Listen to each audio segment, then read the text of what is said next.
El sonido de las campanas de la iglesia San Francisco resonaba por la mañana soleada de domingo cuando estacioné Mitsuru 2010, el mismo que manejo desde hace 15 años y mantengo impecable. Había pasado la madrugada despierto, eligiendo la camisa social azul marino que Marta siempre decía que me quedaba bien, ajustando la corbata que no usaba desde hace meses.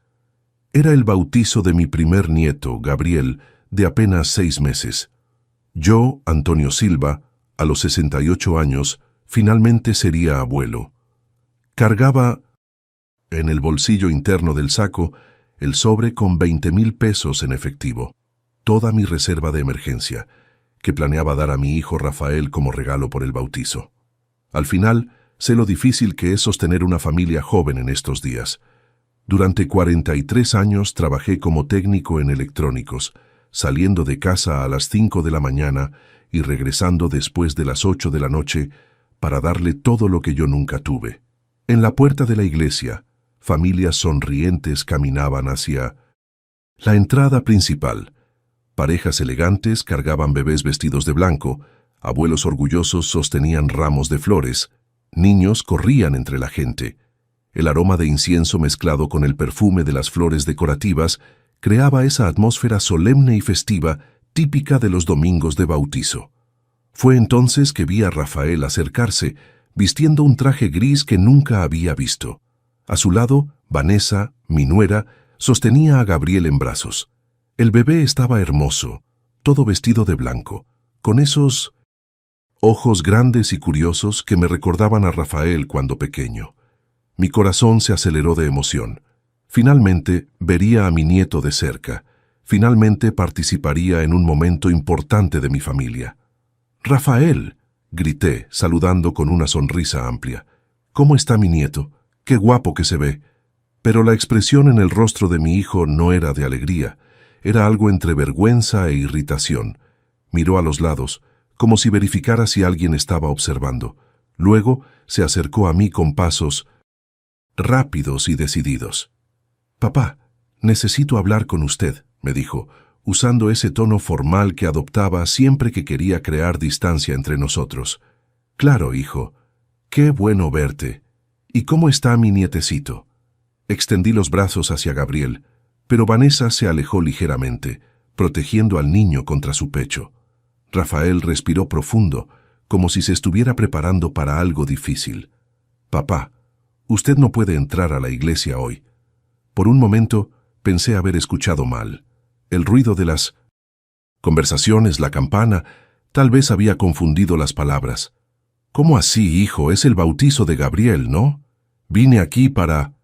«No hay lugar para usted aquí hoy, papá». Las palabras salieron secas, definitivas, como una sentencia judicial. Ya organizamos todo, la lista de invitados, la reserva de los lugares. Usted no estaba en los planes. El mundo se detuvo. Literalmente se detuvo. El sonido de las conversaciones se volvió un zumbido distante. Los colores de la ropa festiva se desvanecieron y sentí como si alguien hubiera quitado todo el aire de mis pulmones. Me quedé ahí parado, sosteniendo el sobre con el dinero en el bolsillo, vistiendo mi mejor ropa, preparado para ser el abuelo orgulloso, y mi propio hijo me estaba bloqueando en la puerta de la iglesia. «Rafael, soy el abuelo del niño». La voz salió ronca, casi un susurro. Sentí un nudo en la garganta tan apretado que dolía tragar. «Papá, por favor, no haga una escena aquí. Ya platicamos sobre esto en casa. Usted sabe cómo están las cosas». Vanessa permaneció callada a su lado, evitando mi mirada, pero noté una pequeña sonrisa en la comisura de su boca. La gente comenzó a mirarnos. Una familia que pasaba cerca disminuyó el paso, claramente tratando de escuchar la conversación. Un señor de cabello blanco, parecido a mí, sostuvo el brazo de su esposa y susurró algo en su oído mientras nos observaba.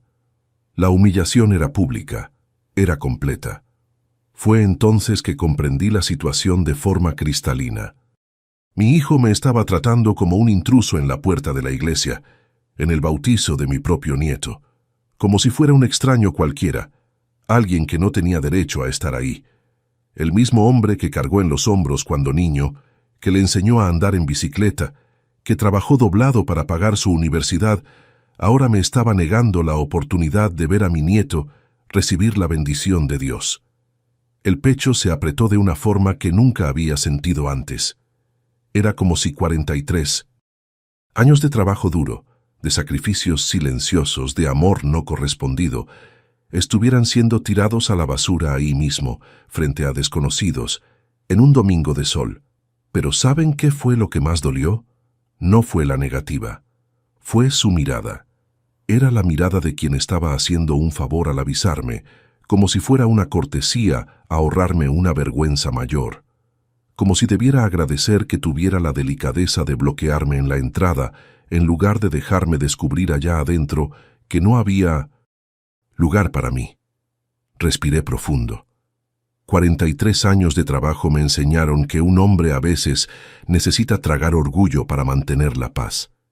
Que ser padre significa aceptar ciertas humillaciones en nombre de la familia. Que un hombre de verdad no hace escándalos en público. Está bien, hijo, dije, y realmente pensé que estaba bien. Entiendo.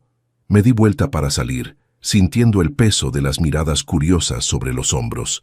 Caminé hacia el carro con la cabeza en alto, como mi padre me enseñó. Un hombre no llora en público. Un hombre traga el dolor y sigue adelante. Pero mientras manejaba de regreso a casa, una pregunta martillaba en mi cabeza. ¿Cuántos padres por ahí están siendo tratados como intrusos en su propia familia? ¿Cuántos hombres que construyeron imperios para sus hijos están siendo dejados fuera de los propios sueños que ayudaron a realizar? No sabía en ese momento, pero esa humillación en la puerta de la iglesia sería la última falta de respeto que aceptaría en silencio.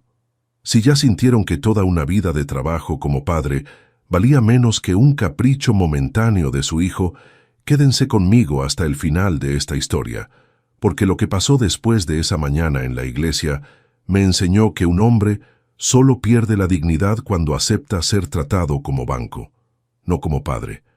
Suscríbanse al canal para no perderse los próximos relatos. Hay muchos padres por ahí que necesitan escuchar esto. Antes de continuar, si les gustan relatos reales como este de historias que muestran que nunca es tarde para que un hombre recupere su valor, suscríbanse al canal y activen la campanita, porque aquí no cuento historias de víctimas, cuento historias de hombres que decidieron reaccionar. Mi nombre es Antonio Silva, y necesito regresar un poco en el tiempo para que entiendan cómo llegué a ese momento en la puerta de la iglesia, siendo tratado como un intruso en el bautizo de mi propio nieto, como si fuera un problema por resolver, no un abuelo que esperó 68 años para cargar a su primer nieto. Porque esta historia va a hacer que muchos padres repiensen lo que están aceptando en nombre del amor familiar, y si son padres o conocen algún padre que está pasando por situaciones parecidas, quédense hasta el final, porque lo que pasó en las 48 horas siguientes a esa humillación cambió completamente el juego. Nací en 1955, en una familia sencilla del interior de Guanajuato. Mi padre, Joaquín, era albañil, y mi madre, Concepción, cosía afuera para ayudar al sustento de la casa. Éramos 5 hijos, y yo era el mayor. A los 14 años ya ayudaba a mi padre en las obras durante las vacaciones escolares, cargando ladrillos, mezclando cemento, aprendiendo que el sudor honesto de un hombre construye más que palabras bonitas. Fue en esas obras que desarrollé mi pasión por la electrónica. Siempre que íbamos a instalar la parte eléctrica de una casa, me quedaba fascinado viendo a los electricistas conectar cables, instalar tableros de luz, hacer que la energía llegara hasta los contactos. Mi padre notó mi interés y con mucho sacrificio logró matricularme en un curso técnico en electrónicos. Antonio, me dijo el día que firmé la matrícula, la diferencia entre un hombre y un niño es que el hombre construye el futuro con sus propias manos. Vas a ser el primero de nuestra familia en trabajar con la mente, además de los músculos. Tomé esas palabras como una misión.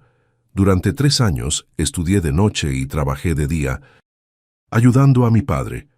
No tenía tiempo para novias, para fiestas, para las cosas que otros jóvenes hacían. Mi enfoque era convertirme en el mejor técnico en electrónicos de la región.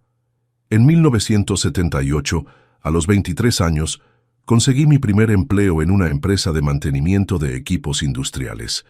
Era el trabajo de mis sueños: uniforme azul con mi nombre bordado, contrato firmado, aguinaldo, vacaciones. Sentía un orgullo inmenso de llegar a casa con las manos limpias, oliendo a productos electrónicos en 1800, lugar de cemento. Fue en esa empresa donde conocí a Marta, en 1980. Trabajaba en el departamento financiero, una mujer hermosa, inteligente, con esa forma delicada de hablar que me ponía nervioso. Me tardé 6 meses en tener el valor de invitarla a tomar un café. Cuando finalmente dijo que sí, sentí que mi vida realmente comenzaba. Nos casamos en 1982, en una ceremonia sencilla en la iglesia del barrio. El salón de la fiesta fue rentado con el dinero que había ahorrado trabajando extra los fines de semana. Marta estaba hermosa de blanco, y yo de traje rentado me sentí el hombre más rico del mundo.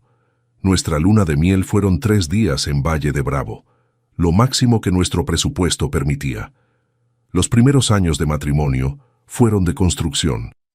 Compramos un terreno pequeño en la periferia de la ciudad y con la ayuda de mi padre construimos nuestra casa ladrillo por ladrillo. Yo trabajaba en la empresa durante la semana y en la construcción los fines de semana. Marta pintaba paredes, plantaba flores en el jardín, cosía cortinas. Era una felicidad sencilla pero sólida. En 1987, a los 32 años, recibí la noticia que cambió mi vida para siempre. Marta estaba embarazada. Recuerdo el momento exacto en que me lo contó.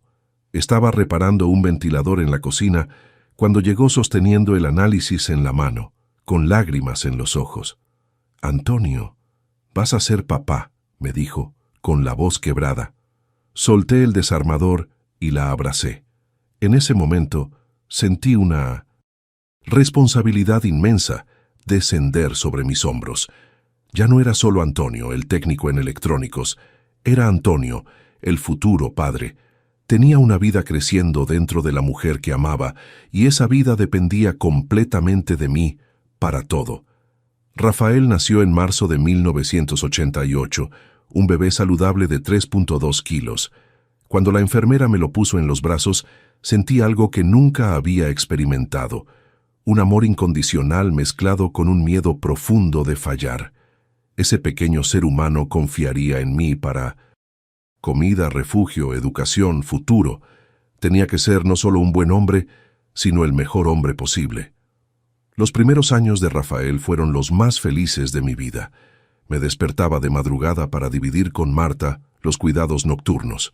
Llegaba del trabajo corriendo para bañarlo, para verlo dar los primeros pasos, para escuchar las primeras palabras.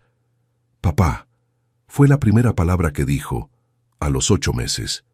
La grabé en un casete para nunca olvidar.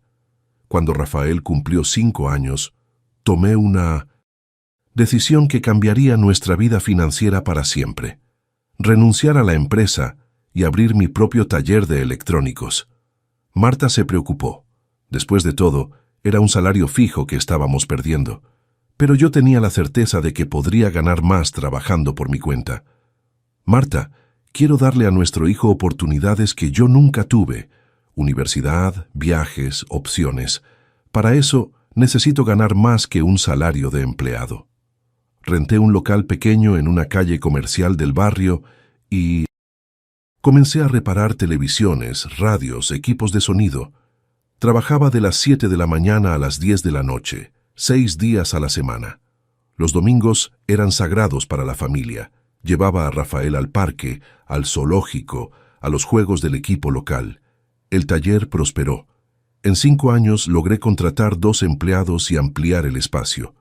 Rafael, que ahora tenía 10 años, adoraba ir al taller conmigo en las vacaciones escolares. Le enseñé los conceptos básicos de electrónica, cómo usar un multímetro, cómo identificar componentes defectuosos. Era curioso, inteligente, hacía preguntas inteligentes. Papá, ¿cómo sabe que ese capacitor está quemado solo de verlo? Experiencia, hijo. Después de 10.000 televisiones reparadas, desarrollas ojo clínico. Eran conversaciones que me llenaban de orgullo. Estaba criando no solo un hijo, sino posiblemente un sucesor. Imaginaba a Rafael graduado en ingeniería electrónica, tal vez expandiendo el taller a una empresa de gran escala. Invertí fuerte en su educación. Escuela privada desde los 6 años, clases de inglés los sábados, curso de computación en las vacaciones. Marta a veces se quejaba de los gastos, pero yo tenía una visión clara. Cada peso invertido en la educación de Rafael era un peso invertido en el futuro de nuestra familia. Antonio, ¿será que necesitamos tantas cosas? El niño ni tiene tiempo de ser niño. Marta, el mundo está cambiando rápido.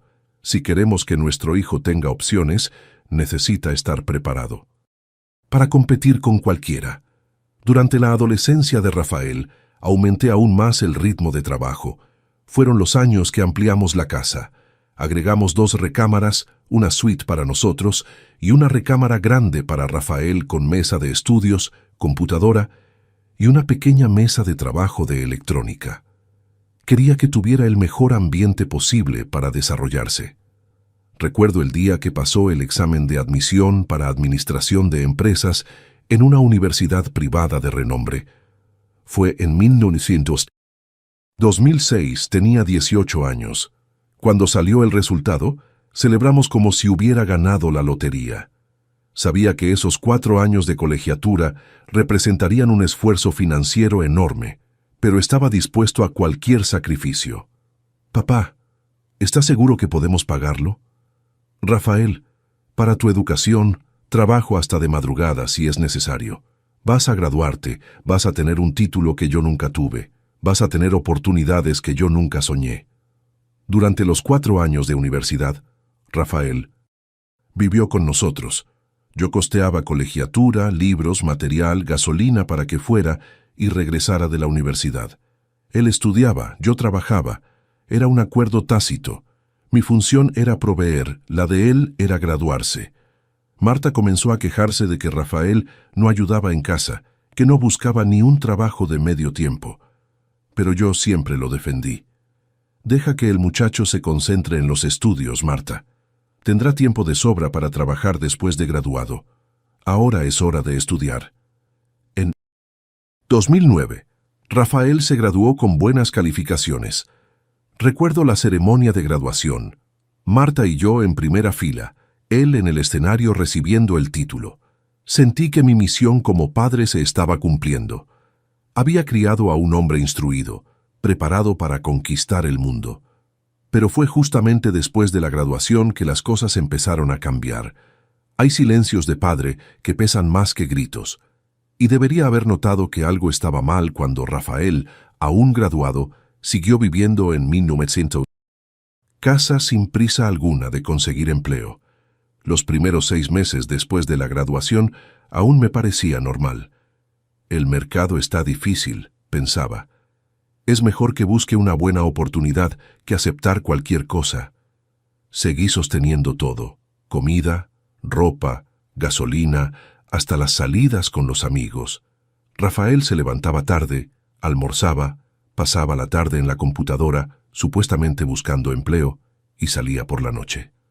Cuando le preguntaba sobre las entrevistas, siempre tenía una excusa: la empresa no pagaba bien, el ambiente no era adecuado, no era el área que quiero seguir. Marta comenzó a cuestionar. Antonio, el muchacho necesita trabajar, no puede quedarse toda la vida a nuestras costillas. Pero yo siempre defendía. Marta, estudió 22 años de su vida. Déjalo encontrarse profesionalmente. Mejor esperar una buena oportunidad que aceptar cualquier cosa. La primera señal real de que algo estaba mal vino al 8º mes. Rafael llegó a casa con una moto nueva, una Itálica 250cc roja, 0 kilómetros. Cuando le pregunté de dónde había salido dinero para comprar la moto, Dijo que era financiada y que podría pagarla con el primer empleo. Pero hijo, ¿cómo hiciste un financiamiento sin comprobar ingresos? Papá, hoy en día es más fácil, y además esta moto me va a ayudar a buscar trabajo. Voy a poder ir a más lugares, hacer más entrevistas. Tenía sentido, o al menos quise creer que tenía sentido, pero en el fondo algo me molestaba. Una moto de 30,000 pesos para un muchacho desempleado parecía exagerado. 2 semanas después, recibí la primera mensualidad de la moto a mi nombre. Rafael había usado mis datos como aval sin consultarme. Cuando lo confronté, tenía una explicación en la punta de la lengua. Papá, iba a decirle, es que la agencia necesitaba una respuesta rápida y sabía que usted estaría de acuerdo. Es solo hasta que consiga trabajo y lo transfiera a mi nombre. Pagué la mensualidad. Eran 2,800 pesos por mes durante 36 meses. 108,000 pesos en total, más los intereses. Pero pensé, es una inversión en su futuro profesional. La segunda señal vino 3 meses después. Rafael comenzó a salir con Vanessa, una muchacha que conoció en una fiesta. Era bonita, 22 años, estudiante de Derecho en una universidad privada. Desde el primer encuentro que la trajo a casa para cenar, noté un cambio en el comportamiento de Rafael. Vanessa tenía opiniones sobre todo. ¿Cómo debería estar decorada la casa? ¿Qué tipo de comida deberíamos servir cuando viniera a cenar? Hasta sobre cómo debería vestirme cuando estuviera presente. Don Antonio, ¿qué tal si cambia esa camisa de trabajo cuando llegue a casa? Queda más elegante para la cena. Rafael no solo estaba de acuerdo con todo lo que ella decía, sino que comenzó a repetir las opiniones de ella como si fueran sus propias ideas. Durante una cena, Vanessa comentó que encontraba nuestra sala muy sencilla y Rafael inmediatamente sugirió que remodeláramos la casa. Papá, ¿qué tal si modernizamos un poco la casa? Queda más adecuada para recibir personas. ¿Recibir qué personas, Rafael? No sé, los amigos de Vanessa, los futuros colegas de trabajo. Marta me llevó al cuarto esa noche. Antonio, ¿no crees que esa muchacha está mandando mucho en nuestra casa? Marta, es su novia. Es normal querer agradar. Pero comencé a notar que Rafael estaba cambiando. El hijo que conversaba conmigo sobre electrónica, que me ayudaba en el taller durante las vacaciones, que respetaba mis opiniones, ahora cuestionaba todo lo que yo decía. Si sugería que buscara empleo en un área específica, decía que Vanessa pensaba que esa área estaba desactualizada. Si comentaba sobre política o economía, me corregía con informaciones que Vanessa le había explicado. La tercera señal fue financiera. Rafael comenzó a pedir dinero para gastos específicos. Papá, necesito 3,000 pesos para comprar ropa para una entrevista importante. Papá, Vanessa me invitó al cumpleaños de su prima. Necesito 5,000 pesos para el regalo. Inicialmente eran pedidos esporádicos, siempre con justificaciones plausibles, pero la frecuencia fue aumentando. De una vez al mes pasó a 2, después 1 por semana. Los valores también fueron subiendo. De 2,000 pesos pasó a 5,000, después 8,000. En diciembre de 2010, Rafael finalmente consiguió un empleo en una empresa de contabilidad.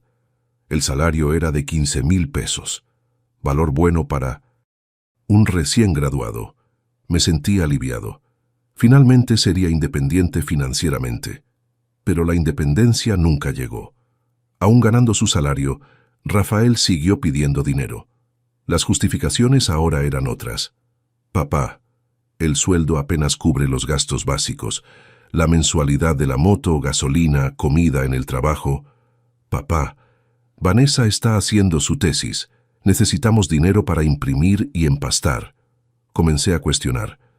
Rafael, si tu sueldo no está cubriendo los gastos, tal vez estés gastando más de la cuenta. Papá, usted no entiende cómo es hoy en día.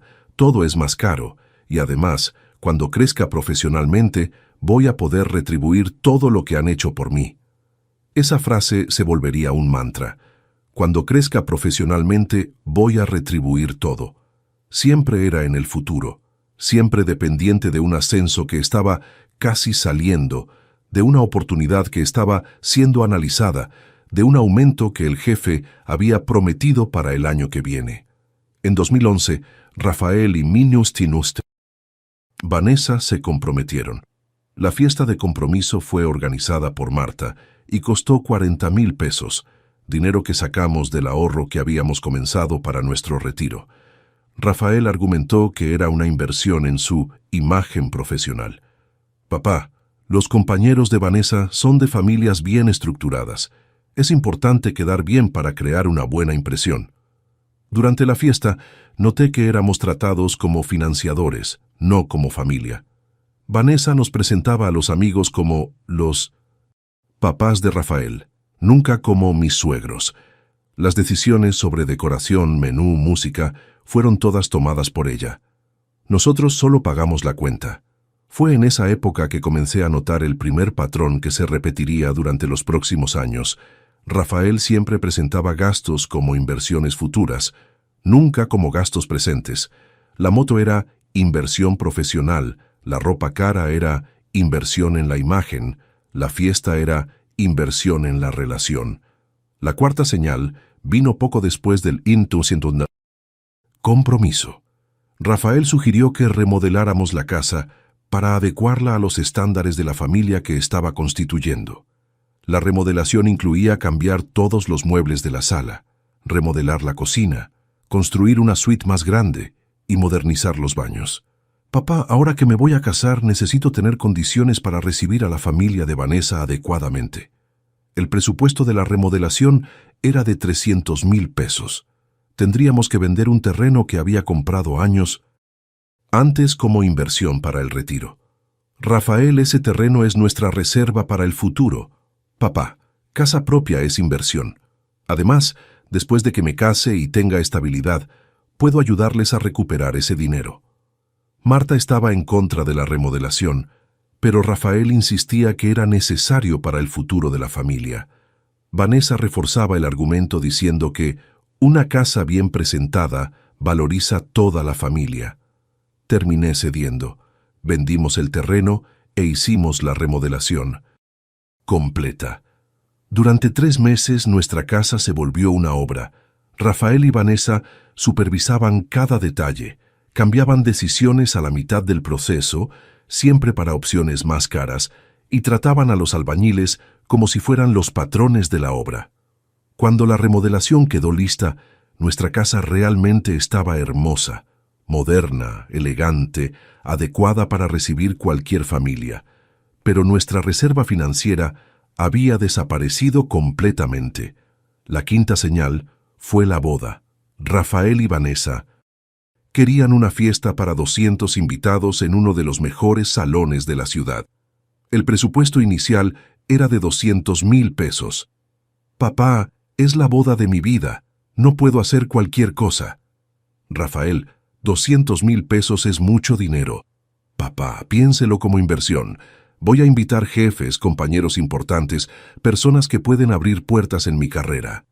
Nuevamente, la boda era presentada como inversión profesional, no como fiesta personal.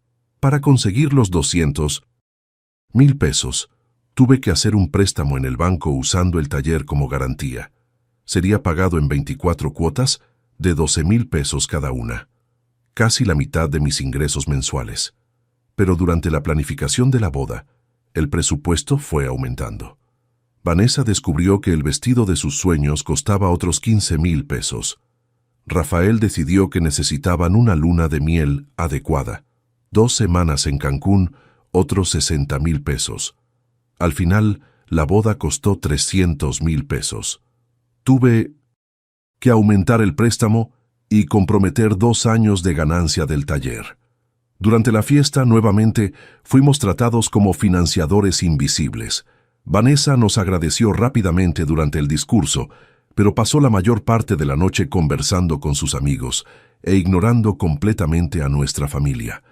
Rafael estaba radiante, saludando colegas, tomándose fotos con personas importantes, presentando a la esposa como si fuera un trofeo conquistado.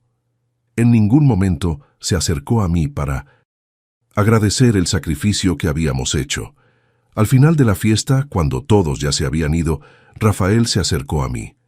«Papá, gracias por todo. Cuando crezca profesionalmente, voy a retribuir cada peso». Siempre era, cuando crezca profesionalmente. Nunca un plazo específico, nunca un plan concreto. Siempre una promesa vaga de un futuro indefinido. En ese momento, manejando a casa después de la fiesta de mi único hijo, noté que algo fundamental había cambiado en nuestra relación. Durante 24 años había sido su padre.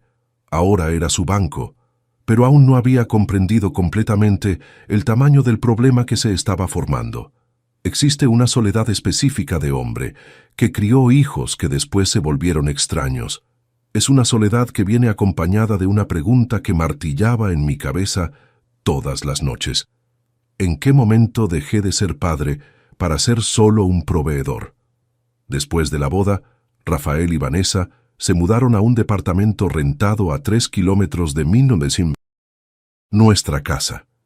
Inicialmente pensé que finalmente tendríamos nuestra independencia de vuelta. Marta y yo podríamos volver a ser solo una pareja, sin la presencia constante de pedidos financieros y opiniones no solicitadas sobre cómo deberíamos vivir. Pero la distancia física no trajo distancia financiera. En realidad, trajo lo contrario. Los pedidos de dinero se intensificaron y se volvieron más sofisticados. Rafael ya no pedía dinero para gastos personales. Ahora pedía para inversiones en el futuro de la familia joven. El lenguaje había cambiado, pero la esencia permanecía igual. Yo seguía pagando por la vida adulta de él. El primer pedido vino 2 semanas después de la luna de miel. «Papá, el departamento vino sin muebles. Necesitamos comprar lo básico: refrigerador, estufa, sofá, cama. Es una inversión que va a durar años».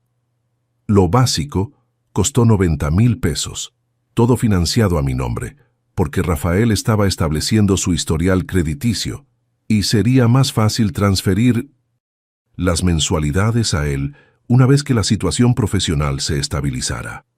2 meses después, fue el turno del coche. «Papá, no se puede vivir una familia solo con moto. Necesitamos un carro para tener seguridad, especialmente cuando tengamos hijos». El carro era un Tsuru seminuevo 2008 que costó 190,000 pesos, nuevamente financiado a mi nombre. Es solo hasta que logre comprobar ingresos suficientes para transferir el financiamiento. En 6 meses de matrimonio, Rafael había acumulado casi 300,000 pesos en deudas a mi nombre, pero siempre con la promesa de que, en cuanto la situación profesional se consolide, asumo todo. Lo que más me lastimaba no eran los valores en sí, era la forma como se hacían los pedidos. Rafael nunca pedía como un favor, pedía como un derecho, como si yo tuviera la obligación de financiar la vida adulta de él porque era mi hijo. «Papá, necesito hablar contigo». Siempre comenzaba así. Nunca, «Papá, ¿puedes ayudarme?», o «Papá, ¿será posible?».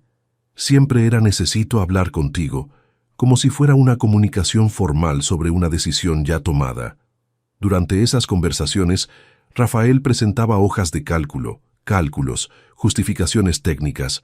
Se había vuelto un especialista en transformar gastos personales en necesidades familiares urgentes. «Papá, mira aquí los números. Si financiamos este refrigerador en 18 pagos, queda solo en 1,500 pesos por mes. Es menos de lo que usted gasta en comida durante el mes». La comparación siempre era con gastos míos menores, nunca con el impacto total en el presupuesto familiar. 1,500 pesos del refrigerador, más 1,800 del sofá, más 3,000 del carro, más 2,800 de la moto. Al final del mes, eran 9,100 pesos solo de mensualidades para sostener la vida adulta de mi hijo. Marta comenzó a cuestionar. «Antonio, así nunca vamos a lograr jubilarnos. Nuestro dinero está todo comprometido con las cosas de Rafael». «Marta, es una fase. Cuando se establezca profesionalmente, las cosas van a mejorar. Pero en el fondo sabía que me estaba mintiendo. Rafael ganaba 15,000 pesos. Aun si doblara el salario, aún no sería suficiente para asumir todas las deudas que estaba acumulando a mi nombre. La explotación emocional era aún más sutil que la financiera. Rafael había desarrollado una técnica refinada de hacerme sentir culpable siempre que cuestionaba algún gasto. Papá, pensé que usted estaría feliz de ayudarme a constituir familia. Papá, después de todo lo que usted invirtió en mi educación, no tendría sentido dejarme fracasar ahora por falta de estructura. Papá, Vanessa viene de una familia que siempre apoyó a los hijos. Ella no entiende por qué usted está creando dificultades. La última frase era particularmente eficaz. Rafael usaba a Vanessa como patrón de comparación siempre que yo dudaba sobre algún gasto. Los papás de ella siempre apoyaban. Los papás de ella nunca creaban problemas. Los papás de ella entendían que invertir en los hijos es natural.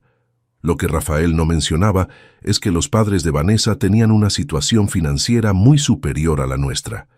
El papá de ella era abogado establecido, la mamá tenía una clínica de fisioterapia. Ellos podían apoyar a los hijos sin comprometer su propio retiro. Pero no tenía valor de explicar eso a Rafael. No quería parecer inferior a los suegros. No quería que pensara que era un padre menos dedicado. Esa es una de las particularidades de la soledad masculina. Nosotros, los hombres, no sabemos pedir ayuda. Durante 40 años fui enseñado que un hombre resuelve sus propios problemas, que un hombre provee para la familia, que un hombre no demuestra debilidad. Cuando noté que estaba siendo explotado financieramente por mi propio hijo, no tenía a nadie con quien conversar. No podía hablar con amigos porque sería humillante admitir que estaba siendo manipulado. No podía hablar con colegas de trabajo porque parecería que me estaba quejando del propio hijo. No podía hablar ni siquiera con Marta, porque ella ya había expresado varias veces su preocupación y yo siempre la había contradicho. La soledad de un padre explotado es diferente de cualquier otra soledad. Es una soledad que viene acompañada de vergüenza. Vergüenza de haber criado un hijo que se volvió un explotador. Vergüenza de no haber notado las señales antes. Vergüenza de seguir siendo manipulado aún después de notar lo que estaba pasando. En 2013, 2 años después de la boda, recibí la noticia de que Vanessa estaba embarazada. Rafael me llamó en medio del trabajo, eufórico. «Papá, va a ser abuelo. Vanessa está embarazada». Mi primera reacción fue de alegría genuina. Finalmente sería abuelo. Finalmente tendría un nieto para cargar en brazos, para enseñar electrónica, para transmitir los conocimientos que aprendí durante décadas.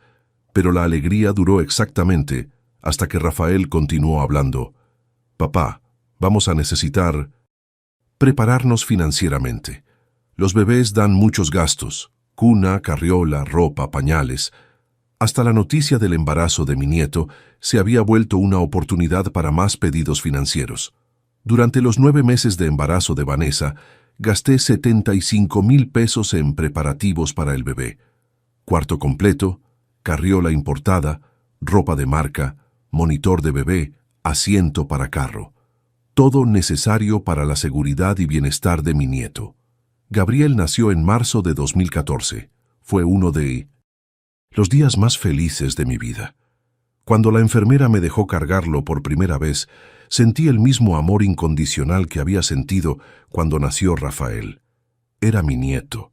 Era la continuación de nuestra familia. Pero rápidamente noté que mi acceso a Gabriel sería controlado. Rafael y Vanessa establecieron horarios de visita, como si yo fuera una visita, no el abuelo. Podría ver al bebé 2 veces por semana, siempre con horario acordado, siempre supervisado por ellos. «Papá, es que el bebé tiene rutina, no puede tener mucha visita porque interfiere con el sueño». Cuando cuestioné por qué los papás de Vanessa podían visitar cuando quisieran, la respuesta fue: «Ellos entienden mejor de niños. La mamá de Vanessa es más cuidadosa». Siempre era la misma dinámica. Yo pagaba las cuentas, pero ellos tomaban las decisiones. Los gastos con Gabriel se volvieron una fuente constante de pedidos. Pañales, leche en polvo, ropa, consultas médicas, vacunas particulares. Rafael presentaba todo como necesidad urgente para la salud del bebé, algo que ningún abuelo responsable rechazaría. Papá, el pediatra recomendó estas vacunas particulares. Son más seguras que las del Seguro Social. Solo cuestan 5,000 pesos. ¿Cómo cuestionar gastos con la salud de mi nieto? ¿Cómo parecer un abuelo no dedicado por dudar en pagar vacunas? Rafael había encontrado la palanca emocional perfecta, usar el amor que sentía por Gabriel para justificar cualquier gasto. Fue durante ese periodo que comencé a tener problemas de salud. La presión arterial subió. Comencé a tener insomnios. Desarrollé gastritis. El médico dijo que era estrés, pero yo sabía que era más que eso. Era el peso de cargar financieramente dos familias con los ingresos de una. Marta comenzó a trabajar como secretaria en una clínica para ayudar en el presupuesto doméstico. A los 58 años, tuvo que volver al mercado laboral porque yo ya no lograba sostener solo los gastos de nuestra familia y los gastos de Rafael. Antonio, esto no está bien. Marta no debería tener que trabajar a esa edad para sostener la vida buena de Rafael. Pero cuando traté de conversar con Rafael sobre disminuir los gastos, se mostró ofendido. Papá, yo trabajo, pago mis cuentas, solo pido ayuda cuando es realmente necesario. Rafael, trabajas, pero quien paga tus mensualidades soy yo. Quien paga los gastos de Gabriel soy yo. Papá, eso es temporal. Estoy estudiando para concurso público. En cuanto pase, voy a ganar mucho más y puedo asumir todo. Siempre el futuro. Siempre una promesa de independencia que nunca llegaba. En 2015, 3 años después de la boda, hice las cuentas. Rafael ya había acumulado 600,000 pesos en deudas a mi nombre. Entre mensualidades de muebles, carro, gastos con Gabriel y emergencias diversas, estaba comprometiendo 60% de mis ingresos para sostener la familia de él. A los 60 años, trabajaba más que a los 30, ganaba menos que a los 50 y no lograba ahorrar un peso para mi jubilación. Pero lo que más dolía no era la situación financiera, era la sensación de haber perdido completamente el respeto como padre. Rafael me trataba como gerente de banco, cordial, educado, pero interesado. Nuestras conversaciones se resumían a pedidos financieros y reportes sobre gastos. Nunca más hablamos sobre electrónica, sobre trabajo, sobre la vida. Nunca más tuvimos una conversación de padre e hijo. Me había convertido en un cajero automático humano en la vida de mi propio hijo. Y lo peor, no sabía cómo parar esa dinámica sin perder completamente el acceso a mi nieto. Hay dolores que un hombre traga durante años, hasta que un día la garganta no aguanta más. Para mí, ese día llegó un martes lluvioso de octubre de 2016, cuando Rafael me llamó al trabajo con otro pedido que cambiaría todo. Papá, necesito hablar contigo. Es urgente. Conocía esa frase de memoria. En los últimos años, necesito hablar contigo, siempre significaba más dinero, siempre significaba más sacrificio, siempre significaba más mensualidades a mi nombre. Dime, Rafael. Papá, surgió una oportunidad única, un departamento en el conjunto residencial donde Vanessa siempre soñó vivir. El dueño lo está vendiendo por un precio muy bueno porque necesita el dinero rápido. Sentí el estómago revolverse. Rafael, papá, escucha solo los números. El departamento vale 1,200,000 pesos, pero lo está vendiendo por 1,000,000. Es una inversión increíble. En 5 años vale por lo menos 1,600,000. 1,000,000 de pesos. El valor de mi taller entero. El valor de todo el patrimonio que construí en 40 años de trabajo. Rafael, eso es mucho dinero. Papá, piénsalo bien. Estamos pagando renta desde hace 5 años. Es dinero tirado a la basura. Si compramos, en 15 años el departamento está liquidado y tenemos un patrimonio real. Tenemos, Rafael. El departamento sería a su nombre, pero el financiamiento sería a mío. Rafael, 1.000.000 es el valor de mi taller. Papá. Exacto. Usted puede usar el taller como garantía. Los intereses quedan mucho más bajos. 1.000.000 financiados en 15 años daría una mensualidad de aproximadamente 12,000 pesos por mes, más que mis ingresos netos actuales. Rafael, no puedo pagar 12,000 pesos por mes. Es más de lo que gano. Papá, yo voy a ayudar con 7,000 pesos por mes. Quedan solo 5,000 para usted. 7,000 pesos era exactamente el valor del salario de Rafael después de descontar los gastos personales. Estaba proponiendo que yo pagara 2/3 de un departamento que sería de él. Rafael, 5,000 pesos aún es mucho para mí. Papá, piensa en Gabriel. Él necesita crecer en un ambiente adecuado. El departamento actual es muy pequeño, no tiene área de juegos para niños. Nuevamente Gabriel siendo usado como justificación emocional. Rafael, necesito pensarlo. Papá, no hay tiempo para pensar. El dueño necesita la respuesta hasta el viernes. Si no decidimos ahora, se lo va a vender a otra persona. Presión temporal. Otra técnica de manipulación que Rafael había perfeccionado a lo largo de los años. Colgué el teléfono y me quedé sentado en el taller por 1 hora, mirando las herramientas, las mesas de trabajo, todo lo que construí durante décadas. Si firmaba ese financiamiento, perdería todo. A los 61 años, quedaría trabajando solo para pagar un departamento de mi hijo. Fue en ese momento que tuve una revelación cristalina. Ya no era un padre, era un esclavo. Financiero. Llegué a casa esa noche y conversé con Marta sobre la propuesta de Rafael. Por primera vez en años, fue categórica. Antonio, si firmas ese financiamiento, pido el divorcio. Marta, no, Antonio. 34 años de matrimonio. Trabajé contigo para construir todo lo que tenemos. No voy a ver cómo destruyes nuestra vida para sostener la codicia de Rafael. Esa noche no pude dormir. Me quedé acostado en la cama pensando en cómo había llegado a ese punto. ¿En qué momento dejé de ser un padre respetado para convertirme en un banco particular? El jueves, Rafael apareció en casa con Vanessa y Gabriel para una conversación familiar sobre el departamento.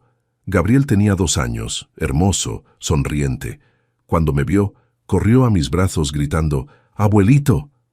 En ese momento, cargando a mi nieto, sentí un amor profundo mezclado con una tristeza inmensa. Amaba a esa criatura más que mi propia vida, pero noté que mi amor estaba siendo usado como herramienta de manipulación. «Papá», dijo Rafael con Gabriel en mis brazos, «mira cómo está feliz aquí. Imagínate cómo estaría feliz en un departamento grande con área de juegos, alberca».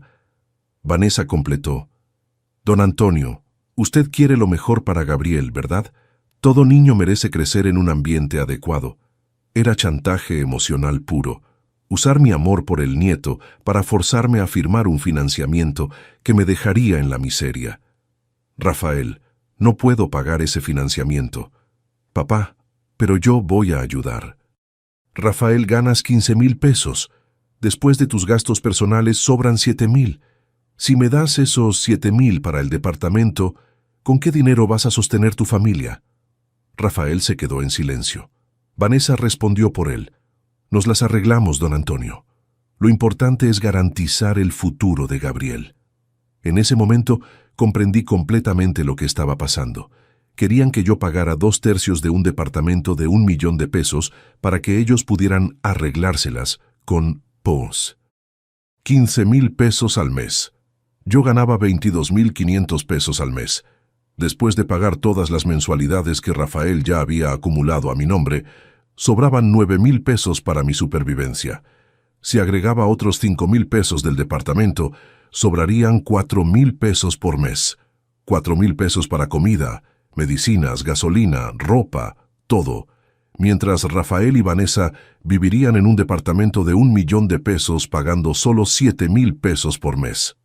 Necesito más tiempo para pensar, dije.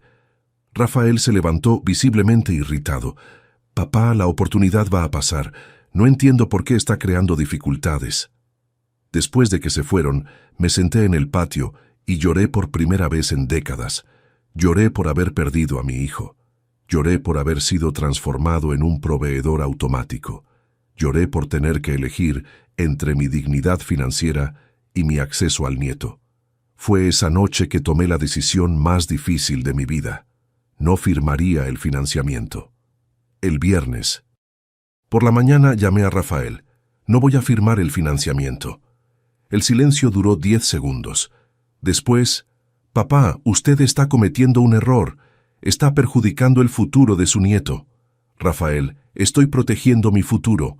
A los 61 años no puedo endeudarme por 15 años. Papá, no esperaba esto de usted. Pensé que podría contar con el apoyo de la familia. Colgué el teléfono con la sensación de haber tomado la primera decisión sensata de los últimos 5 años, pero sabía que las consecuencias vendrían rápidamente. Y vinieron. Rafael dejó de llamarme. Las visitas a Gabriel fueron canceladas. Cuando llamaba, Vanessa contestaba y decía que Rafael estaba ocupado o que Gabriel estaba durmiendo. Durante 3 meses fui completamente aislado de mi familia. No podía ver a mi nieto, no hablaba con mi hijo, no participaba en ningún evento familiar. Fue durante ese aislamiento que comencé a planear mi recuperación. Agendé una cita con un abogado para entender mis derechos como abuelo. Descubrí que tenía derecho legal de convivencia con Gabriel, independiente de la voluntad de los padres. Agendé una cita con un contador para organizar mis finanzas. Descubrí que, sumando todas las mensualidades que Rafael había puesto a mi nombre, había gastado 1.300.000 pesos en los últimos 5 años.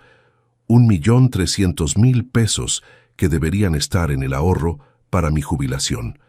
Pero el descubrimiento más importante vino cuando decidí investigar la vida financiera real de Rafael. A través de un amigo que trabaja en el registro público, conseguí acceso a los bienes que Rafael había adquirido en los últimos años. Descubrí que poseía el departamento donde vivía, a nombre de Vanessa, un carro, a nombre de Vanessa, inversiones en acciones, a nombre de Vanessa, y una cuenta de ahorro con 250.000 pesos, a nombre de Vanessa. Rafael había construido un patrimonio de aproximadamente 2 millones de pesos, todo a nombre de la esposa para proteger en caso de deudas. Mientras me explotaba financieramente, estaba construyendo riqueza paralela. Fue ahí que comprendí que no estaba lidiando con un hijo irresponsable, estaba lidiando con un estafador profesional que por casualidad era mi hijo. Durante 3 meses organicé documentos, consulté profesionales y planeé mi estrategia. Ya no sería solo un padre explotado, sería un hombre que lucharía por su propia dignidad. En enero de 2017 puse mi plan en acción. Cuando un padre es traicionado por su propia sangre, la cicatriz atraviesa generaciones. Pero algunas heridas, cuando están bien tratadas, se transforman en fuerza que ni sabías que tenías. En enero de 2017, ejecuté la primera parte de mi plan. Cancelé todas las tarjetas de crédito adicionales que había dado a Rafael a lo largo de los años, bloqueé las cuentas donde él tenía poder y cambié las contraseñas de todos mis accesos bancarios. La reacción fue inmediata. Rafael me llamó un lunes por la mañana, alterado. «Papá, mi tarjeta fue rechazada en el súper. ¿Qué pasó?» «Rafael, cancelé todas las tarjetas adicionales». «¿Cómo que canceló? Uso esa tarjeta para las compras de Gabriel». «Rafael, tienes empleo y tarjeta propia. Usa tus propios recursos». «Papá, se volvió loco. ¿Cómo voy a comprar las cosas del bebé?» «Con tu dinero, Rafael, como cualquier padre responsable hace». El silencio duró 15 segundos. Después, «Papá, necesitamos hablar en persona. ¿Puedes venir a casa esta noche?» Rafael llegó a las 8 de la noche, acompañado de Vanessa. Estrategia típica. Ella siempre lo acompañaba en las conversaciones difíciles para dar apoyo emocional e intelectual. Nos sentamos en la sala que había remodelado para recibirlos adecuadamente 5 años antes. La ironía de la situación no pasó desapercibida. «Papá», comenzó Rafael, «no entiendo por qué está creando esta situación. Siempre tuvimos un acuerdo familiar. ¿Qué acuerdo, Rafael? El acuerdo de que la familia se ayuda mutuamente. Rafael, ayuda mutua significa que las dos partes se ayudan. En los últimos 5 años, solo una parte ayudó. Vanessa intervino. Don Antonio, Rafael siempre dijo que cuando su situación mejore, retribuiría todo. Vanessa, ¿cuándo exactamente va a mejorar su situación? Rafael respondió, papá, estoy estudiando para concurso. En cuanto pase voy a ganar 30,000 pesos al mes. Rafael, estudias para concurso desde hace 3 años. ¿Cuántos concursos presentaste? Papá, concurso público es difícil. Necesita tiempo para prepararse adecuadamente. Rafael, 3 años estudiando y nunca presentaste ningún concurso. Silencio incómodo. Abrí la carpeta que había preparado con todos los comprobantes de gastos. Rafael, sumé todo lo que gasté contigo en los últimos 5 años. 1,300,000 pesos. Rafael palideció. Vanessa trató de disimular la sorpresa. Papá, nunca pedí tanto dinero. Rafael, está todo aquí documentado. Mostré las hojas de cálculo. Muebles, 90,000. Carro, 190,000. Moto, 108,000. Boda, 300,000. Gastos con Gabriel, 75,000. Otros gastos, 437,000. Vanessa cuestionó. Don Antonio, esos gastos fueron distribuidos a lo largo de 5 años. No fue todo de una vez. Vanessa, distribuidos a lo largo de 5 años significa que gasté 260,000 pesos por año. Casi 2 salarios mínimos por año. Rafael trató de justificar. Papá, pero eso era inversión en nuestra familia. Rafael, ¿inversión de quién? El departamento donde viven está a nombre de Vanessa. El carro está a nombre de Vanessa. Los muebles están a nombre de Vanessa. Vanessa se defendió. Don Antonio, pusimos a mi nombre por cuestiones de organización. Vanessa, pusieron a su nombre para que, si Rafael es ejecutado por deudas, nada pueda ser embargado. Silencio total. Continué. Rafael, construiste un patrimonio de 2 millones de pesos en los últimos 5 años, todo protegido a nombre de tu esposa, mientras me explotabas financieramente. Rafael se puso rojo. Papá, ¿cómo sabe esa información? Rafael, tengo derechos como padre. Tengo derecho a saber si mi dinero está siendo usado para construir patrimonio paralelo. Vanessa se levantó. Don Antonio, eso es invasión de privacidad. Vanessa, invasión de privacidad es usar documentos falsos para hacer financiamientos a nombre de terceros. Rafael tragó saliva. Papá, nunca usé documentos falsos. Rafael, usaste mis datos como aval sin mi autorización. Eso es falsedad ideológica. Fue ahí que la máscara cayó completamente. Papá, está hablando como si fuera un criminal. Soy su hijo. Rafael, eres mi hijo. Pero también eres un criminal. Usar documentos de terceros sin autorización es delito. Vanessa trató de calmar. Don Antonio, esta conversación se está poniendo muy pesada. Vamos a tratar de resolver esto en familia. Vanessa, familia es donde existe respeto mutuo. Hace 5 años me usan como banco particular. Eso no es familia. Eso es explotación. Rafael se levantó nervioso. Papá, si sigue con esa actitud, va a perder al hijo y al nieto. Rafael, perdí a mi hijo hace 5 años, cuando decidiste que yo servía solo para pagar tus cuentas. Y en cuanto a mi nieto, tengo derechos legales que no dependen de tu voluntad. Vanessa cuestionó. ¿Qué derechos legales? Derecho de convivencia, Vanessa. Soy abuelo de Gabriel. La ley me garantiza acceso al niño independiente de conflictos familiares. Rafael palideció. Papá, ¿está amenazando con buscar la justicia? No estoy amenazando, Rafael. Estoy informando. La conversación terminó con ellos saliendo irritados. Rafael gritó en la puerta. Papá, se va a arrepentir de esta actitud. 3 días después, recibí una llamada de Vanessa llorando. Don Antonio, Rafael perdió el empleo. ¿Por qué? El patrón descubrió que estaba usando la tarjeta de la empresa para gastos personales. Fue despedido por falta grave. Rafael había sido atrapado desviando dinero de la empresa donde trabajaba. Aplicaba el mismo esquema que usaba conmigo, pequeños gastos constantes que pasaban desapercibidos individualmente, pero que sumaban valores significativos mensualmente. Don Antonio, estamos desesperados. ¿Cómo vamos a pagar las mensualidades del departamento? Vanessa, tienen 250,000 pesos en el ahorro. Usen sus propias reservas. ¿Cómo sabe del ahorro? Vanessa, como le dije a Rafael, tengo derechos como padre. Una semana después, Rafael apareció en casa solo. Estaba visiblemente afectado, barba sin arreglar, ropa arrugada, ojeras profundas. Papá, necesito su ayuda. ¿Para qué, Rafael? Estoy siendo procesado por la empresa. Descubrieron que usé 75,000 pesos de la tarjeta corporativa para gastos personales. Rafael, eso es peculado, delito contra la administración.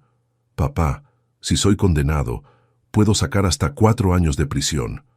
Rafael, deberías haber pensado en eso antes de robar. De la empresa. Papá, no robé. Solo usé la tarjeta para algunas emergencias. Siempre tuve intención de devolver. Rafael, usar tarjeta de la empresa para gastos personales es robo. No importa si tenías intención de devolver. Papá, estoy desesperado. Vanessa dijo que va a pedir divorcio si soy condenado. En ese momento, viendo a mi hijo desesperado, sentí una mezcla de lástima y rabia. Lástima del hombre en que se había transformado. Rabia por haber contribuido a esa transformación. Rafael, durante 28 años fui tu padre. Durante los últimos 5 fui tu banco. ¿Ahora quieres que sea tu abogado también? Papá, sé que me equivoqué con usted. Sé que abusé de su confianza. Pero soy su hijo. No puede abandonarme en una situación como esta. Rafael, me abandonaste hace 5 años cuando decidiste que yo solo servía para resolver tus problemas financieros. Papá, si me ayuda ahora, prometo que cambio completamente. Voy a buscar empleo. Voy a asumir todas mis deudas. Voy a volver a ser el hijo que usted crió. Rafael, ¿cuántas veces ya hiciste esa promesa? ¿Cuántas veces dijiste que ibas a cambiar en cuanto la situación mejorara? Rafael comenzó a llorar. Por primera vez en años vi emoción genuina, no manipulación calculada. Papá, me perdí. No sé cuándo me volví esta persona. No sé cuándo dejé de respetar a usted como padre. Rafael, te perdiste cuando decidiste que tener era más importante que ser. Papá, dame una última oportunidad. Prometo que esta vez es diferente. Miré a mi hijo, un hombre de 29 años, padre de familia, llorando en la sala de mi casa como un niño que rompió el juguete favorito. Rafael, te voy a dar una oportunidad, pero con condiciones claras. Cualquier condición, papá. Primera condición, vas a asumir todas las mensualidades que pusiste a mi nombre. Voy a transferir todo a tu nombre. Papá, no tengo empleo. Segunda condición, vas a buscar cualquier empleo. No importa si ganas menos que antes. Un trabajador honesto no escoge salario. Papá, tercera condición, me vas a pagar 1,000 pesos al mes durante los próximos 10 años. ¿1,000 pesos? Rafael, 1,000 pesos durante 10 años son 120,000 pesos. Es menos del 10% de lo que me debes. Es una forma simbólica de que reconozcas la deuda. Papá, ¿y si no consigo empleo que pague suficiente? Rafael, entonces vendes los bienes que están a nombre de Vanessa y usas el dinero para liquidar tus deudas. Papá, Vanessa nunca va a aceptar vender el departamento. Rafael, entonces eliges, o asumes tus responsabilidades como hombre, o sigues siendo sostenido por la esposa. Rafael se quedó en silencio por 5 minutos. Después, papá, acepto las condiciones. Rafael, una última cosa. Quiero ver a mi nieto una vez por semana, sin supervisión, sin horario acordado. Cuando quiera ver a Gabriel, lo traes aquí a casa. Papá, ¿y si Vanessa no está de acuerdo? Rafael, entonces decides si eres esposo de Vanessa o hijo de Antonio. Porque hombre que no logra imponer respeto a la propia esposa no merece respeto del propio padre. Fue la conversación más dura que tuve con mi hijo en toda la vida, pero también fue la más honesta. El mismo hombre que cargó al hijo en los hombros un día se ve sin piso donde pisar, pero a veces es necesario tocar fondo para descubrir que eres más fuerte de lo que imaginabas. Los primeros días después del ultimátum para Rafael fueron de ansiedad profunda. Durante 5 años, mi vida había girado en torno a sus problemas. Me despertaba pensando en cómo pagar las mensualidades, trabajaba preocupado por los próximos pedidos de dinero, dormía calculando si lograría sostener un mes más ese ritmo. De repente, había vuelto a ser responsable solo de mi propia vida. La sensación era extraña, liberadora y aterrorizante al mismo tiempo. El primer lunes después de nuestra conversación, me desperté a las 6 de la mañana, como siempre hacía para abrir el taller, pero no sentí esa presión familiar en el pecho. No había ninguna mensualidad atrasada esperándome, ningún telefonazo urgente que resolver, ninguna emergencia financiera de Rafael que administrar. Por primera vez en 5 años, desayuné sin prisa. Marta notó el cambio. «Antonio, estás más tranquilo. Marta, es extraño. Siento como si hubiera despertado de una pesadilla larga. Hiciste lo correcto». Durante la primera semana, Rafael cumplió rigurosamente el acuerdo. Trajo a Gabriel para visitar el miércoles, como habíamos acordado. Se quedó 2 horas, jugó con el abuelo, comió el pastel que Marta había hecho especialmente para él. Ver a mi nieto nuevamente, sin la supervisión constante de Vanessa, fue una alegría indescriptible. Gabriel, ahora con 3 años, estaba parlanchín, curioso, cariñoso. Corrió a mis brazos en cuanto llegó, como en los viejos tiempos. «Abuelito, ¿dónde están los juguetes que guardó para mí?» Llevé a Gabriel al cuartito que había preparado años antes, como cuarto del nieto. Estaba exactamente como lo había dejado: carritos, bloques para armar, libros de cuentos, una mesa pequeña con herramientas de juguete para enseñar oficio al nieto. Mientras Gabriel jugaba, conversé con Rafael sobre sus planes profesionales. Por primera vez en años, la conversación no giró en torno al dinero. «Papá, conseguí una entrevista en una empresa de contabilidad. El sueldo es bajo, 10,000 pesos, pero es empleo honesto». «Rafael, 10,000 pesos es un buen comienzo. Lo importante es volver a trabajar». «Papá, Vanessa está enojada conmigo. Dijo que aceptar sueldo bajo es rebajarse profesionalmente». «Rafael, ¿qué es rebajarse? ¿Ganar 10,000 pesos trabajando honestamente o no ganar nada viviendo a costillas de otros?» Rafael bajó la cabeza. «Tiene razón». Durante el segundo mes, Rafael consiguió el empleo en la empresa de contabilidad. El sueldo realmente era bajo para un administrador graduado, pero era trabajo digno. Comenzó a pagar los 1,000 pesos mensuales como habíamos acordado. Ver a mi hijo trabajando nuevamente, asumiendo responsabilidades, me llenó de una esperanza cautelosa. Tal vez aún fuera posible recuperar al hombre que había criado, pero fue durante ese período que comencé a descubrir quién era realmente más allá de padre explotado. Con los ingresos familiares organizados nuevamente, sin las mensualidades interminables de Rafael, Marta pudo dejar de trabajar en la clínica. A los 59 años, merecía jubilación anticipada. «Antonio, no sé si recuerdo cómo es tener tiempo libre. Marta, vamos a descubrirlo juntos». Decidimos hacer un viaje. Hacía 15 años que no tomábamos vacaciones porque cualquier dinero extra era inmediatamente absorbido por las emergencias de Rafael. Escogimos la Riviera Maya. Siempre quisimos conocer las playas de ahí, pero nunca sobraba dinero. El viaje de 10 días a Cancún fue revelador. Hacía años que no pasábamos tiempo juntos, sin preocupaciones financieras, sin teléfono sonando con pedidos urgentes, sin la presión constante de resolver problemas ajenos. Caminábamos por la playa de Tulum cuando Marta comentó: «Antonio, hacía años que no te veía realmente relajado». «Marta, ni recordaba cómo era no tener preocupación financiera. Te ves más joven. Hasta la postura cambió. Era verdad. En los últimos 5 años había desarrollado una tensión constante en los hombros, como si cargara peso invisible. Durante el viaje, noté que esa tensión había desaparecido. Al tercer día del viaje, mientras almorzábamos en un restaurante en la playa, Marta me sorprendió. «Antonio, ¿qué siempre quisiste hacer y nunca tuviste tiempo?» «¿Cómo?» «Durante 29 años fuiste papá a tiempo completo. Trabajaste para sostener familia, pagaste escuela de Rafael, financiaste su vida adulta. Ahora tienes 62 años y libertad financiera. ¿Qué tú quieres hacer de tu vida?» La pregunta me agarró completamente desprevenido.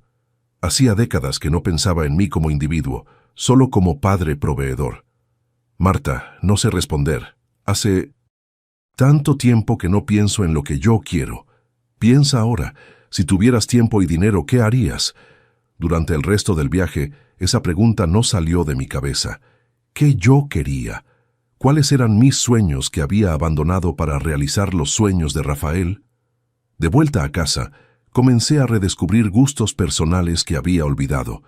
Siempre me gustó pescar, pero hacía 15 años que no iba al club de pesca porque necesitaba trabajar más para sostener familia. Siempre quise aprender carpintería, pero no tenía tiempo para pasatiempos. Compré caña de pescar nueva y comencé a ir al club las mañanas de domingo. Inicialmente me sentía culpable. Debería estar trabajando, debería estar ahorrando, pero gradualmente noté que merecía momentos de placer personal. En el club conocí a Juan, un jubilado de 67 años que se volvió un amigo cercano. Juan había pasado por situación similar con su propio hijo. «Antonio, hijo ingrato es como enfermedad. Cuando dejas de alimentarla, deja de crecer. Juan, pero es difícil cortar relación con hijo. Antonio, cortar relación no. Imponer límites. Hijo que respeta límites se vuelve adulto responsable. Hijo que no respeta se vuelve eterno parásito». Las conversaciones con Juan me ayudaron a comprender que mi situación no era única. Muchos hombres de nuestra generación enfrentaron hijos explotadores. La diferencia es que algunos reaccionaron a tiempo. Otros se dejaron explotar hasta la muerte. Antonio, ¿cuántos papás mueren pobres porque sostuvieron hijos ricos toda la vida? Durante el 6º mes, decidí implementar un cambio profesional significativo. Durante 40 años, trabajé 6 días a la semana, 12 horas por día. Siempre justifiqué el exceso de trabajo como necesario para sostener familia. Ahora, con las finanzas organizadas, noté que podía trabajar menos y ganar lo mismo. Contraté un empleado especializado y comencé a trabajar solo 5 días a la semana. Los martes se volvieron mi día personal: pescar, leer, caminar, visitar amigos. Inicialmente me sentía culpable por perder día de trabajo, pero rápidamente noté que estaba más productivo en los 4 días restantes. Fue durante uno de esos martes que decidí aprender carpintería. Me inscribí en un curso para principiantes en una escuela técnica cercana. A los 62 años volví a ser estudiante. La sensación de aprender algo nuevo, de desarrollar habilidad manual diferente, de crear objetos con las propias manos, era revitalizante. Durante décadas mi trabajo se había resumido a reparar equipos electrónicos, trabajo técnico pero repetitivo. La carpintería era diferente. Cada pieza era única, cada proyecto era creativo, cada acabado era expresión personal. En 3 meses de curso construí una mesa de centro para nuestra sala. Cuando Marta vio el resultado, lloró de emoción. «Antonio, está preciosa. Tienes talento para esto». La mesa representaba más que mueble. Representaba recuperación de mi identidad. Más allá del papel de padre explotado. Durante el 8º mes, Rafael trajo a Gabriel para la visita semanal y notó la mesa que había construido.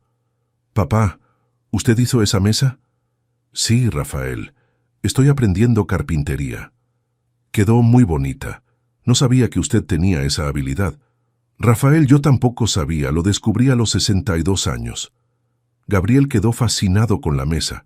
«Abuelito, ¿Puede enseñarme a hacer mesa también? Gabriel, cuando crezcas un poco más el abuelito te enseña. Fue en ese momento que noté algo importante. Estaba creando recuerdos positivos con mi nieto basados en mis intereses, no solo atendiendo demandas financieras de su familia.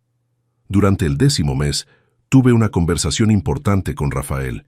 Estaba cumpliendo rigurosamente el acuerdo. Pagaba los 1,000 pesos mensuales.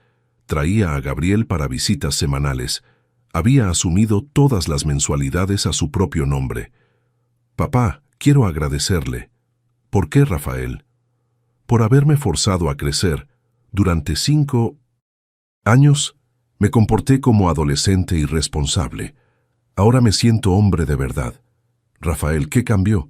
Papá, cuando comencé a trabajar para sostener mi propia familia, en lugar de explotar su familia, desarrollé orgullo profesional, orgullo de papá, orgullo de esposo proveedor. Rafael, ¿cómo está la relación con Vanessa? Papá, ella todavía se queja de que ganamos menos que antes, pero le expliqué que prefiero ganar poco honestamente que ganar mucho explotando familia. ¿Y ella? Ya aceptó. Papá tuvo que aceptar porque ahora yo establezco las reglas de nuestra casa. No acepto más que falte el respeto a usted o a mi familia. Era el hijo que había criado finalmente, emergiendo del adulto explotador en que se había transformado. 1 año después de nuestro ultimátum, hice un balance de la transformación. Había recuperado mi dignidad como padre, reorganizado mi vida financiera, redescubierto mi identidad personal y, aún más importante, recuperado a mi hijo. Pero la prueba final aún estaba por venir. Algunas relaciones después de rotas no necesitan ser reconstruidas, aun cuando hayas ayudado a construirlas, pero otras relaciones, cuando se reconstruyen con cimentación más sólida, se vuelven aún más resistentes que las originales. 2 años después de esa humillación en la puerta de la iglesia, estoy sentado en el mismo patio donde lloré por haber perdido a mi hijo, pero ahora estoy observando a Gabriel jugar con los juguetes de madera que construí para él en la clase de carpintería. La vida tiene esas ironías. Fue necesario casi perder a mi hijo para lograr recuperarlo. Rafael llegó hace 1 hora, como hace todos los sábados desde hace 18 meses. No porque necesite dinero, no porque quiera algo específico, sino porque quiere que Gabriel conviva con el abuelo, y porque reconoce que la familia se construye con presencia, no solo con obligación. Papá, ¿puedo hacerle una pregunta? Claro, Rafael.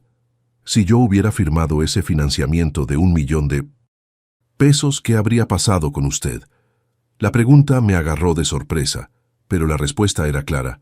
Rafael, habría trabajado hasta morir para pagar un departamento que sería tuyo. Papá, no me daba cuenta de lo egoísta que estaba siendo. Rafael, no eras egoísta, eras irresponsable. Hay diferencia. ¿Cuál es la diferencia? Rafael, persona egoísta piensa solo en ella misma, pero asume las consecuencias de sus propios actos. Persona irresponsable quiere los beneficios de sus propias decisiones, pero transfiere las consecuencias a terceros. Gabriel interrumpió nuestra conversación. Abuelito, terminé el carrito. Mire cómo quedó. El carrito de madera que había construido. En realidad, yo había preparado todas las piezas, y él solo ensambló.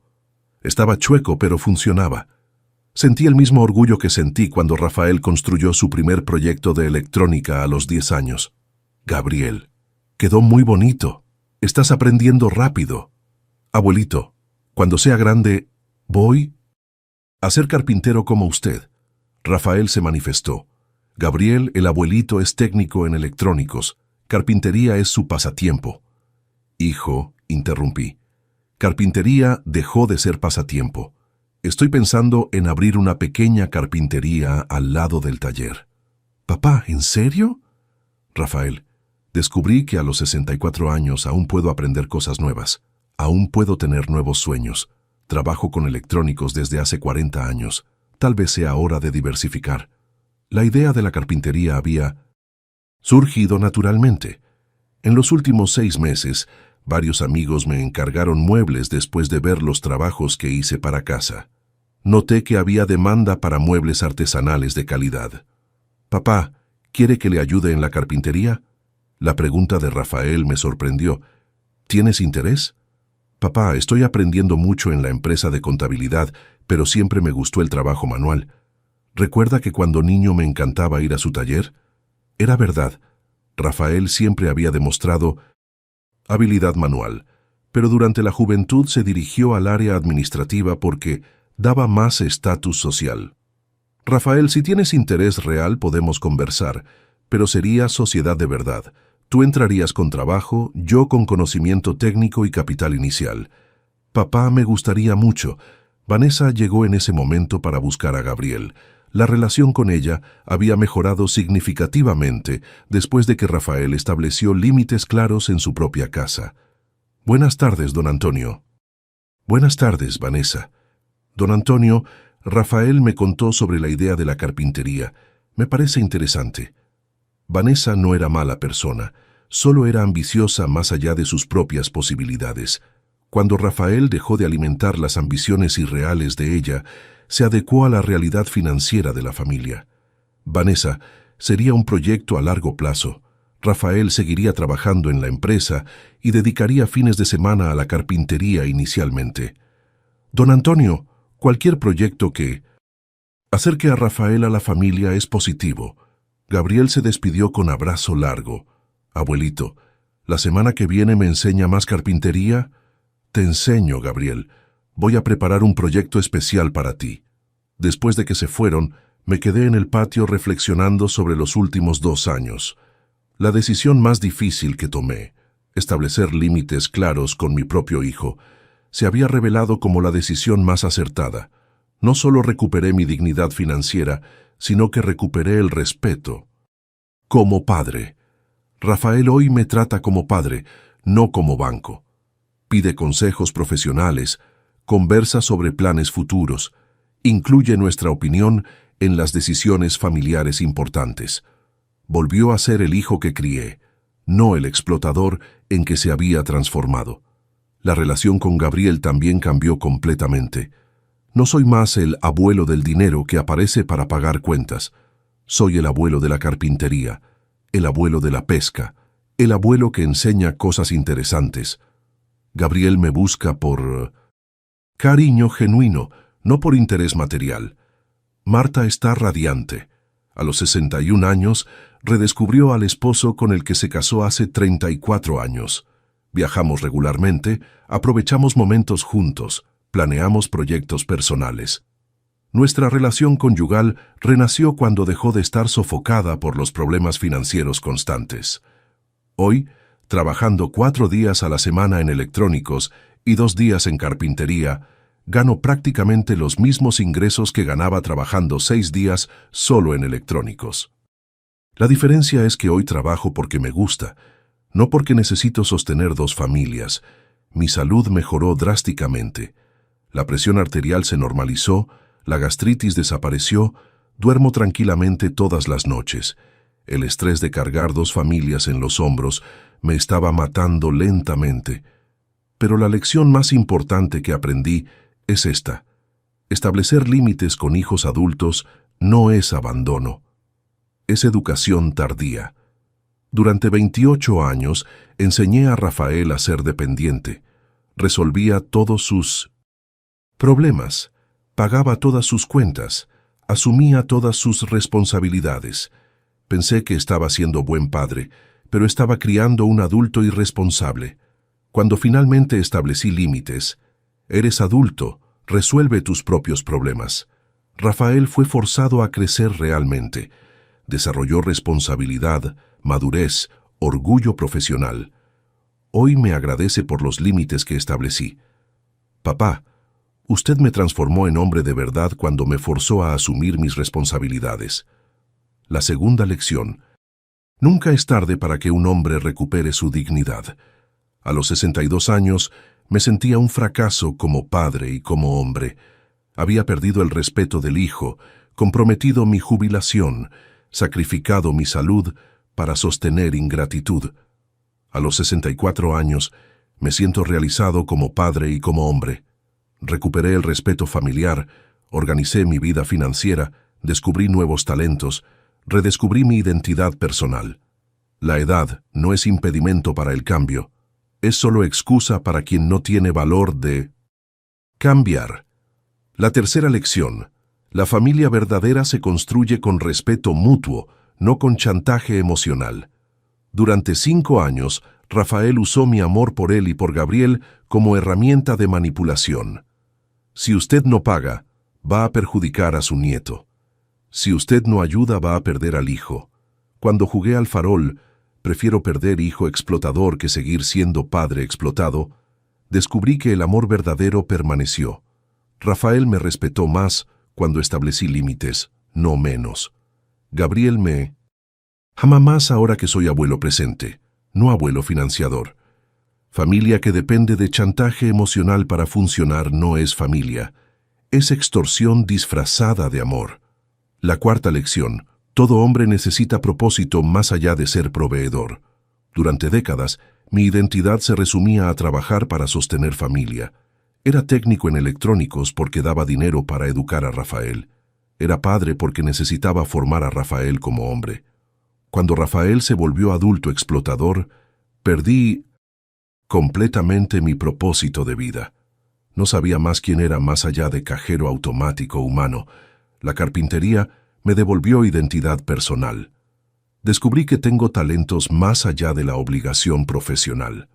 Tengo intereses más allá de la responsabilidad familiar. Tengo sueños más allá del sacrificio paterno. Todo hombre, especialmente después de los 60 años, necesita redescubrir quién es más allá de los papeles sociales que desempeña. Hoy, mirando hacia atrás, agradezco por esa humillación en la puerta de la iglesia. Fue necesario tocar el fondo de la dignidad paterna para encontrar fuerza para reaccionar. Si esa mañana no hubiera pasado, probablemente aún estaría pagando financiamientos interminables para sostener un departamento de Rafael, trabajando hasta morir para mantener un estándar de vida que no era mío. La humillación me liberó. El dolor me fortaleció. La decisión difícil me devolvió la vida. Para ustedes que están escuchando esta historia, quiero dejar una pregunta. ¿Cuántas humillaciones están tragando en nombre del amor familiar? ¿Cuántos sacrificios están haciendo para sostener la irresponsabilidad de hijos adultos? Establecer límites no es egoísmo, es necesidad. Hijo que respeta límite se vuelve adulto responsable. Hijo que no respeta límite se vuelve parásito eterno. Nunca es tarde para que un hombre recupere su dignidad. Nunca es tarde para enseñar respeto a los propios hijos. Nunca es tarde para redescubrir quién eres más allá de proveedor automático. Si mi historia como padre tocó su corazón, quiero saber desde dónde están viendo. Escriban aquí en los comentarios su ciudad, su estado o hasta su país. Déjenme saber que este mensaje llegó hasta ustedes. Y si conocen algún padre que está aceptando menos de lo que merece, compartan este video, porque hay muchos hombres que necesitan entender que valorarse no es egoísmo, es necesidad. Si este relato los hizo reflexionar, dejen un comentario contando desde dónde están viendo. Escriban también lo que sintieron al escuchar esta historia. Cuéntenme, ¿ya tuvieron que imponer límites con sus hijos? Y si esta historia los hizo pensar, dejen su like y suscríbanse al canal para seguir acompañando historias reales de hombres que eligieron su dignidad. Porque aquí no contamos historias de víctimas, contamos historias de renacimiento. Un abrazo desde Ciudad de México, México. Y recuerden, construyeron mucho más que una familia. Construyeron un hombre que merece respeto. ¿Cuántas veces nosotros, los hombres, tragamos falta de respeto en nombre de la paz? ¿Cuántos papás están financiando su propia humillación? Aprendí a los 64 años que un hombre no necesita aceptar migajas de quien recibió un banquete de oportunidades, que ser padre no significa ser explotado, y que nunca, pero nunca jamás es demasiado tarde para que un hombre se levante de nuevo.